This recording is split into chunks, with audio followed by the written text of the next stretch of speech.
नाशिकमध्ये अनेक बनावट वोटर आयडी असल्याचा आरोप केला जातोय। उद्धव बाळासाहेब ठाकरे पक्षाचे पदाधिकारी योगेश गांगुर्डे यांनी हा आरोप केलाय।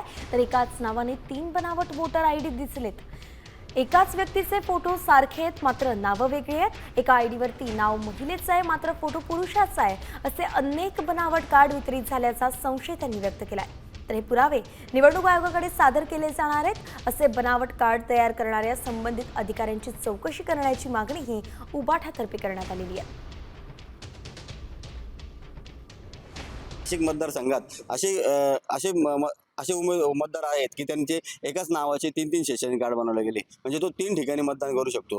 आणि महिलेच्या नाव महिलेचं आणि फोटो हा जेंट्सचा त्याच्यात करण्यात आलेला आहे। आणि मतदार यादीत कसं असतं, मतदार यादीत जो नो फोटो असतो त्यालाच हे मतदान करू देतात। आणि त्यावेळेस जर निवडणूक अधिकाऱ्याची आपण जुजूत घातली तर त्यावेळेस सरकारी कामात अडथळा घातला याबाबत ते गुन्हे दाखल करतात। निवडणूक निर्णय अधिकारी यांच्यावर शेवटी एक प्रश्नचिन्ह आमच्यावर निर्माण झालेलं आहे। आता isakal.com आहे देशातील नंबर 1 ची मराठी न्यूज वेबसाईट। प्रत्येक अपडेटसाठी isakal.com ला नक्की भेट द्या।